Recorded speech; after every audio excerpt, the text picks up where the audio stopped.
Welcome friends, আপনারা দেখছেন education আর knowledge YouTube channel.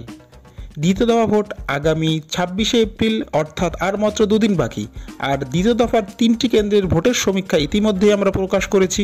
সেই ভিডিওর লিঙ্ক এই ভিডিওর শেষে দেওয়া আছে, অবশ্যই দেখে নেবেন। সি ভোটার ও TV9-এর দুটি সমীক্ষায় প্রকাশ পেয়েছে যে উত্তরবঙ্গ এবারও তৃণমূল কার্যত শূন্য হাতে ফিরতে পারে। তবে সমীক্ষা প্রকাশিত হওয়ার পরও অনেক সময় সাম্প্রতিক ঘটনা বা অনেক সমীকরণ পুরো ফলাফলকে পাল্টে দেয়। অর্থাৎ উত্তরবঙ্গের 8টি আসনে গতবারও বিজেপি 7টি ও কংগ্রেস 1টি আসন পেয়েছিল, কিন্তু এবার হয়তো তৃণমূল খাতা খুলতে চলেছে। কোন আসনে শেষ মুহূর্তে কে এগিয়ে রয়েছেন দেখে নিন। তবে মূল ভিডিও শুরুর আগে বিধিবদ্ধ সতর্কীকরণ, এই ভিডিও নির্বাচনকে প্রভাবিত করা বা কোনো রাজনৈতিক দলের পক্ষ নিয়ে নয়। সম্পূর্ণ নিজের বিবেচনায় গণতান্ত্রিক নিয়মে নিজের পছন্দের প্রার্থীকে ভোট দেওয়ার অনুরোধ রইল। দ্বিতীয় দফার ভোট এ বাংলায় যে 3টি কেন্দ্রে ভোট হচ্ছে সেগুলি হলো দার্জিলিং, রায়গঞ্জ ও বালুরঘাট। এই 3টি কেন্দ্রেই গত 2014 ও 19 সালের লোকসভা ভোটে কার্যত বিজেপির দখলেই ছিল। যদিও উত্তরবঙ্গে প্রচুর উন্নয়ন হলেও এখনও পর্যন্ত উত্তরবঙ্গ লোকসভা ভোটের ক্ষেত্রে কার্যত শূন্য হাতেই ফিরিয়েছে টিএমসিকে। আর সেই কারণে এবার উত্তরবঙ্গে ঘাসফুল ফোটাতে চেষ্টার খামতি রাখছে না তৃণমূল শিবির। অন্যদিকে বিজেপির জেতা আসন ধরে রাখার চেষ্টা কমতি রাখছে না গেরুয়া শিবির। যদিও একাধিক আসনে বিজেপির জেতা বিধায়কই বিজেপির বিপক্ষে প্রার্থী হয়ে বিজেপির আপত্তি বা অস্বস্তি বাড়িয়েছে।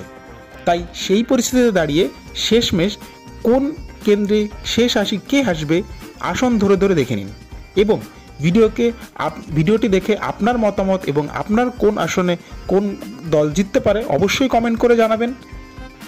প্রথমত, দার্জিলিং কেন্দ্রে দুটি ভাগ রয়েছে, পাহাড় ও সমতল, এবং 7টি বিধানসভার 5টি বিধানসভা অর্থাৎ কালিম্পং, কার্শিয়াং, দার্জিলিং, শিলিগুড়ি ও মাটিগাড়া, নকশালবাড়ি ও ফাঁসিদেওয়া বিজেপি এর দখলে। অন্যদিকে শুধুমাত্র চোপড়া বিধানসভা তৃণমূলের দখলে। আবার পাহাড়ের তুলনায় সমতলে বিজেপির বেশি স্ট্রং। এদিকে দার্জিলিংয়ের 11টি জনজাতির মূলত দুটি দাবি রয়েছে। প্রথমত, গোর্খাল্যান্ড নামে আলাদা রাজ্য ও তাদের এসটি তালিকায় অন্তর্ভুক্তকরণ। প্রথম দাবি কার্যত অসম্ভব হলেও দ্বিতীয় দাবিটা সাংবিধানিক উপায়ে কিছু করা যায় কিনা তার আশ্বাস দিয়েছেন স্বয়ং স্বরাষ্ট্রমন্ত্রী অমিত শাহ।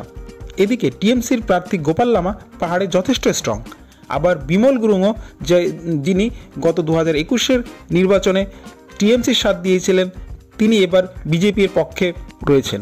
অন্যদিকে নির্দল প্রার্থী রয়েছেন বিজেপির বিষ্ণুপ্রসাদ শর্মা। আবার কংগ্রেসের মুনিশ তামাং একটা বড় অংশের ভোট পাবেন। তাই এই সবকটি ফ্যাক্টর একত্রে করলে আগের বারের মতো এবার রাজু বিস্তার যে সহজেই জয় পেয়ে যাবেন সেটা কিন্তু বলা যাচ্ছে না। তবে অঘটন না ঘটলে এই কেন্দ্রে বিজেপি শেষ হাসি হাসতে পারে বলে জানা যাচ্ছে। এদিকে রায়গঞ্জ কেন্দ্রে মূলত বিজেপি বনাম বিজেপি এর লড়াই, অর্থাৎ বিজেপি প্রার্থী কার্তিক পাল বনাম তৃণমূল প্রার্থী বিজেপি বিধায়ক কৃষ্ণ কল্যাণী। অর্থাৎ সম্প্রতি তিনি বিজেপি থেকে তৃণমূলে যোগদান করে প্রার্থী হয়েছেন। এদিকে টিএমসি বা বিজেপিকে ভোট দিলে বিজেপিকেই ভোট দেওয়া হবে, এই প্রচার চালিয়ে বিজেপি বিরোধী ভোট টানছেন কংগ্রেস প্রার্থী আলিয়া ইমরান ও আরএসপি প্রার্থী।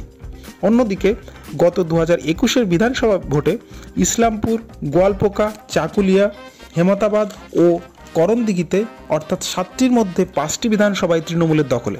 কেবলমাত্র রায়গঞ্জ ও কালিয়াগঞ্জ বিজেপির দখলে, এবং একদিকে বিজেপি এর বিধায়কের দল ত্যাগ। তাই সব মিলিয়ে এই কেন্দ্রে শেষ মুহূর্তে ঘাসফুল ফোটারই একটা সম্ভাবনা তৈরি হয়েছে। অন্যদিকে বালুরঘাট কেন্দ্রে প্রার্থী হয়েছেন বিজেপির সভাপতি ডক্টর সুকান্ত মজুমদার ও টিএমসি এর রাজ্যের মন্ত্রী বিপ্লব মৈত্র। এদিকে 2021 সালের 7টি বিধানসভার মধ্যে 4টিতে তৃণমূল এবং 3টিতে বিজেপি জিতেছিল। সেদিক দিয়ে দেখলে একটি ক্লোজ ফাইটের একটা সম্ভাবনা দেখা যাচ্ছে। কিন্তু ডক্টর সুকান্ত মজুমদার জনসভায় শুভেন্দু অধিকারী, অমিত শাহ, নরেন্দ্র মোদী, মিঠুন চক্রবর্তী জনসভা কার্যত মোদী ঝড়ের গতিবেগ আরও বাড়িয়ে দিয়েছে। আর শেষ মুহূর্তের আর কোনো ফ্যাক্টর বা জনগণের মতামত বা গতকাল এসএসসি মামলায় রায় প্রকাশিত হওয়ার পর সাধারণ মানুষের মনে কী প্রতিক্রিয়া রয়েছে এবং তাতে ভোটের ক্ষেত্রে প্রভাব পড়বে কিনা সেই বিষয়ে দেখার অবশ্যই ব্যাপার রয়েছে। আর সেই ব্যাপারেও ফলাফল সম্পূর্ণ সমীক্ষা ও সমীকরণ ভুল প্রমাণ করে দিতে পারে। তবে আপাত দৃষ্টিতে দ্বিতীয় দফার 3টি কেন্দ্রের মধ্যে বিজেপি 2টি ও তৃণমূল 1টিতে এগিয়ে থাকতে পারে। আপনার এই বিষয়ে কি মনে হয় নিচে কমেন্ট করে অবশ্যই জানাবেন। এখানেও আরেকটা সমীক্ষা হয়ে যাক। ভিডিওটি ভালো লাগলে লাইক করুন, অন্যদের শেয়ার করুন। ধন্যবাদ সকলকে।